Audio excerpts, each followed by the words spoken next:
मैं आपका सत्संग 2019 से सुन रहा हूँ। गुरुदेव भगवान, आपने श्रीमद् भागवत पर सत्संग किया था। उसमें आपके श्रीमुख से भगवत आश्रय की अपार महिमा सुनी। आपने कहा, भगवत आश्रित हो जाओ, सभी भागवतिक सद्गुण आप ही में प्रकाशित हो जाएंगे, दिव्य भजन साधन शुरू हो जाएगा, अपार बल आप में ही आ जाएगा। आपने बार बार कहा कि आप भगवत आश्रित हो जाओ। प्रभु का आश्रय कैसे लूं? पहले ये हमें स्वीकार करना होगा कि हम श्री भगवान के हैं, है ना? हम सब बात समझ में आती है ना? क्योंकि हम सब अपने को शरीर मानते हैं ना, तो शरीर पांच भौतिक है, ये पंचभूतों की रचना है।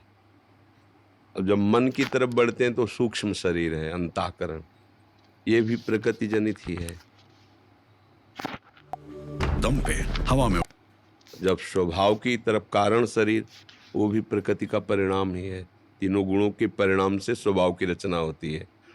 ये अष्टधा जो प्रकृति है, इसे अपरा प्रकृति कहा गया है, और जो हमारा स्वरूप है उसे परा कहा गया है। वो भगवद अंश है। हमारा और प्रभु का नित्य संबंध है, मतलब किसी साधना से संबंध नहीं। ये तो है ही। जैसे बाप को बाप कहने के लिए कोई साधना की जरूरत नहीं होती, वो तो है ही ना पिता। ऐसे हमारे अंशी श्री भगवान है, ब्रह्म है। अब हम इस बात को स्वीकार करें कि ये शरीर, माता पिता, भाई बंधु, ये संबंध मायाकृत है। आश्रय के तक पहुंचने के लिए ये मायाकृत है ना? मायाकृत, मायाकृत माने जो है नहीं, केवल दिख रहा है। जैसे अब हमारे पिता श्री हरि, कोई अस्तित्व ही नहीं रह गया। जो रूप उनका था, ना पहले था ना अब है, बीच में भासमान हुआ, गायब हो गया। त्रिकाल में कभी वो अनुभव में नहीं आएगा, क्योंकि ना सतो विद्यते भाव, ना भाव विद्यते सता। असत की वर्तमान में देखते हुए भी सत्ता नहीं है। जैसे बालू गंगा किनारे जब भ्रमण करते ना, और उसमें सूर्य प्रातः काल की किरण पड़ती, तो दूर ऐसा लगता है बिल्कुल निर्मल जल भरा हुआ है, और जब नजदीक जाओ तो एक बूंद पानी नहीं, केवल वो किरणों के प्रभाव से बालू में जल उसे कहते मृगमरीचिका, मरुभूमि में। ऐसे ही हमें भास रहा है, माता पिता, भाई बंधु, सुख दुख, लाभ हानि है नहीं, है एकमात्र भगवान, एकमात्र प्रभु। जब हमारी ये बात समझ में आई कि प्रभु के सिवा और कोई नहीं और मैं प्रभु का हूं, तब हृदय से ये बात आश्चर्य शुरू हुआ कि अरे मैं तो प्रभु का हूं, मैं भूल गया था। स्मृति लब्धा तत्प्रसादान में अच्युता, मुझे याद आ गई कि मेरे पिता, मेरे स्वामी, मेरे मालिक, मेरे अंशी प्रभु है, भगवान है, ब्रह्म है, जिस भाव से जो बचता है। अब वो आश्रित हुआ कि प्रभु मैं आपको कैसे जानूं? मेरा भाव तो देह में है, मेरा भाव तो भोगों में है, देह संबंधियों में।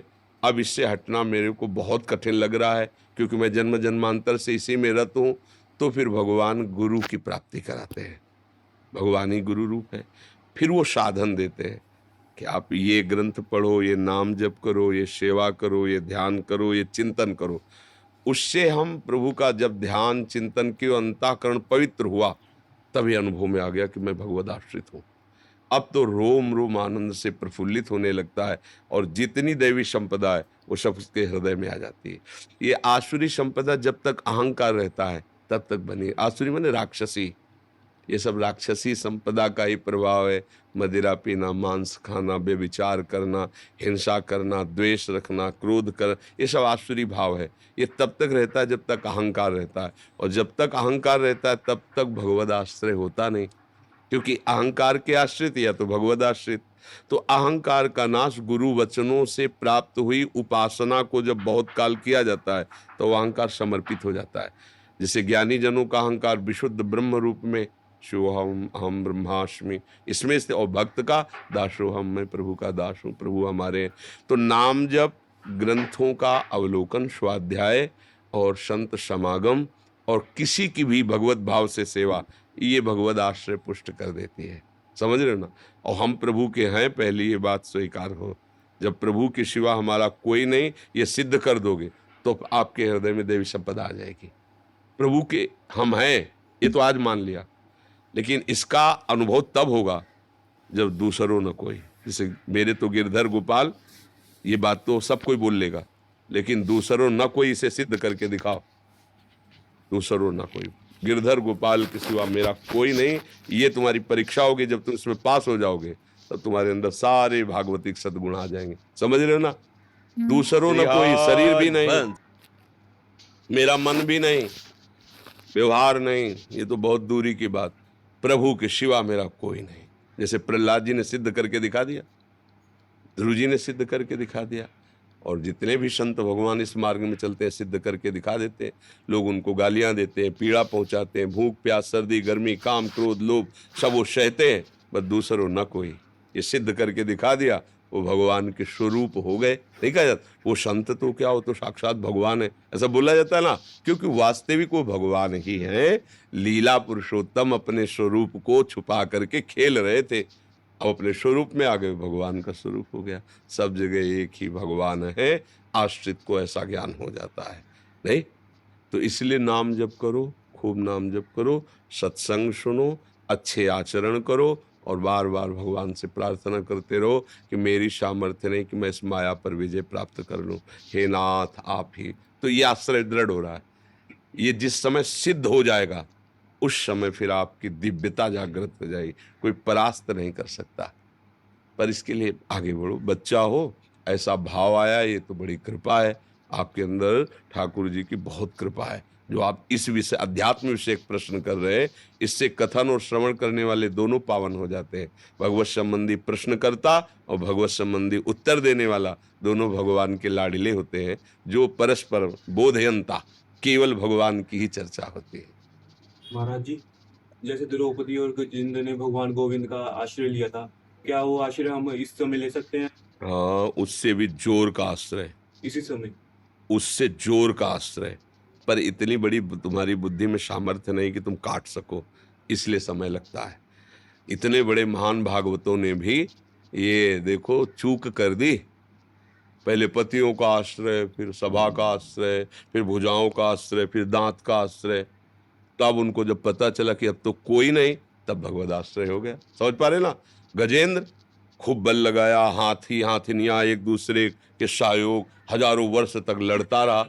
जब देखा कि अब तो डूब ही जाएंगे, तो आश्रय हो गया भगवान का, हे हरि अभी अभी करो तो अभी, बिगड़ी जन्म अनेक की अब ही सुधर याद। तो इतनी बुद्धि में दम नहीं रह गई, मलिन है ना, अध्यात्म बल नहीं है। इसलिए नाम जप करो, वाणी गायन करो, संतों के वचन सुनो, संतों की सेवा भावना, जगत में किसी की भी भगवत भावना से सेवा करो, तो जब असली आश्रय आ जाएगा उसी दिन चमत्कार प्रकट हो जाएगा जीवन में। समझ पा रहे हो? महाराज जी, मैं मुंह से तो बोलता हूँ कि हे गोविंद मैं आपकी शरण में, लेकिन हृदय से नहीं निकलती है बात। तो हम कह क्या रहे, ये करो तब हृदय से आ जाएगा। नाम जप करो और बार बार प्रभु से प्रार्थना करो। गुरु का वर्णन नहीं किया, गुरु अभी नहीं वर्णन। किसी भी संत की बात मान लेना ही गुरुवाणी है। सब संतों में गुरुदेव विराजमान है। कोई संत तुम्हें सतमार्ग की बात बता रहा है, वो गुरुदेव ही बता रहे हैं। बात पकड़ लो, बात माने तो शिष्य, बात ना माने तो कंठी तिलक और माला पहनने के बाद भी वो शिष्य नहीं। नहीं, ये कोई लौकिक व्यवहार थोड़ी है कि जैसे 16 संस्कार होते हैं ऐसे एक संस्कार गुरु का होगा, ऐसा नहीं। बात माने तो चेला, नहीं तो फिर किस बात का शिष्य। मानने से, मन से मान। गुरु द्रोणाचार्य जी ने जब एकलव्य जी ने कहा कि हम भी धनुर्विद्या के लिए आपको गुरु के रूप में वरण करते हैं, आप हमारे गुरुदेव हो, तो उनका हम स्वीकार नहीं करते हैं, क्योंकि हम यहाँ राजकुमारों की शिक्षा दीक्षा में हैं। तो हम, आप जंगल में रहने वाले, तो हम आपको, उनका हमने तो स्वीकार कर लिया, जाओ, वहां से हटा दिया। वो आए और जैसा गुरु जी को भाव में देखा रूप, वैसे ही माटी की मूर्ति बनाई और रोज साष्टांग प्रणाम करके धनुष पर प्रत्यंचा चढ़ाकर इतना बड़ा धनुर्धर बना कि प्रगट में द्रोणाचार्य जी जो सिखाते थे उससे भी अधिक हस्तलाघव एकलव्य का था। कुत्ते ने भूखा, भूखते ही बाणों से पूरा मुंह भर दिया और घायल नहीं हुआ। कितना बड़ा हस्तलाघव कि केवल पैक कर दिया मुंह, लेकिन घायल नहीं हुआ, मरा नहीं। अर्जुन नजदीक गए, उनका वाह, ऐसा धनुर्धर तो विश्व में नहीं होगा। जब देखा तो एकलव्य जी कहा कि आज तक मैंने ऐसा हस्तलाघव नहीं देखा।